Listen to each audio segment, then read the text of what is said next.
Broken Matardi qui défie Jericho à la Elite Deletion. On sait qu'il aime organiser des grands combats sur tout son terrain, le Hardy Compound. Matardi, est-ce que Chris Jericho va accepter ce défi?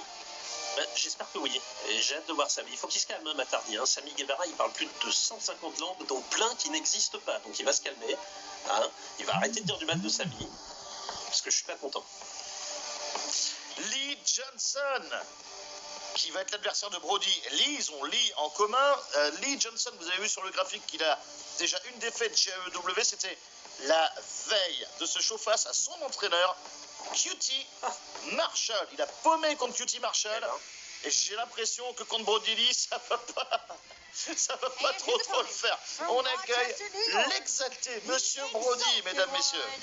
Brody Lee. Wake up your mind. Wake up your mind. Éveillez votre esprit, nous dit le thème musical de l'exalté, le leader de l'ordre sombre, le Dark Order. Un peu comme Lance Archer. En début de cette diffusion, Brody Lee va livrer son second combat chez AEW, des sortes de petits combattesses contre des jeunes catcheurs, un peu pour se chauffer, j'ai l'impression, pour nous montrer à tous à la télévision de quel bois il se chauffe. Il a battu QT Marshall lors de notre édition précédente de Dynamite. Il affronte maintenant un de ses élèves. Encore une fois, un résultat qui ne fait pas de doute sur le papier. Oui, je pense que vous avez raison. Vous pensez qu'il va affronter tous les élèves de QT Marshall? Je pense pas. Je pense pas, parce qu'il y en a beaucoup. Et je pense que Brody Lee a faim. Je pense que Brody Lee a très envie, très rapidement, notamment de mettre une correction à Chris Daniels, et en plus d'affronter des adversaires de renom. Après, on sait pas, peut-être que ça lui va très bien, de gagner de l'argent facilement. C'est ce qu'il fait déjà dans sa secte pourrie, là, le Dark Order. Enfin, l'argent. Merci Brody. J'adore cette... Brody, tout simplement. L'argent. Alain Mistrangelo 2020. C'est pas possible. Regardez Brody Lee, qui est en train de regarder Marco Stunt. Oh, il y a un chien, il y a un petit chien à côté de Marco, il est tout mignon. Oh, il y a un petit chien, on va voir le chien. On n'a plus vu le chien, oh non. Oh oui, oh Brody Lee. Il y a un problème. À la Eddie Guerrero. Ah ouais, non mais Alain. Un problème avec les chiens, vous aussi. Non, j'adore les chiens, j'ai aucun problème avec les chiens. Problème avec vous, mais pas les chiens. Alain, il fait pas bon être catcheur en ce moment chez EW, parce que quand on voit les catcheurs là en ce moment, il y a quand même un sacré paquet de colosses. Lance Archer, Monsieur Brody Lee comme il veut qu'on l'appelle, Wardlow, Jake Hager, et c'est quelle souplesse, il est tombé sur la tête, Lee Johnson.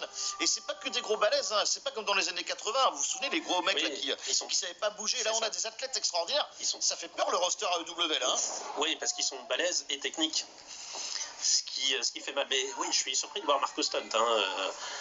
Est-ce qu'il était déjà là quand Lance Archer a combattu au début? Je pense pas. Il a pas osé quand même. En tout cas, on l'a pas vu. Une discus lariat, c'est du menu frottin en effet pour Brody Lee. Voilà, un compte de 3 pour tourner. Lui, lui il a une touquette, comme on dit chez lui. Brody Lee, il n'y a pas toutes les cases. J'ai l'impression. Regardez-moi ce regard. Comme je disais lors de ses premières apparitions, je ne sais pas si son regard est vide ou dangereux. J'arrive pas où les deux, peut-être, je sais pas. Il me fout les jetons, Brody Lee. Quand je vois un mec pareil, je me dis que je comprends pas qu'on ait pu croire que j'étais l'exalté. Alors justement, à une époque. Je comprends qu'il vous foute les jetons parce que plein de vos fans, et maintenant ce sont vos fans, ils ne veulent pas croire que vous n'êtes pas l'exalté. Ils sont un peu déçus. Et si ça arrive aux oreilles de Brody Lee, vous êtes en grand danger, monsieur Feuillon. Je ne suis pas l'exalté. Les copains, le chien, il y a le chien derrière Marco, il est trop mignon. Oh, choupi, tu tiens. Oh non, voilà. On va plus voir le chien maintenant, super. Bon, on est sans blaguer, on est quand même content d'être avec vous, les amis. Je pense que je vais demander aux dirigeants de la chaîne de voir si on ne peut pas aussi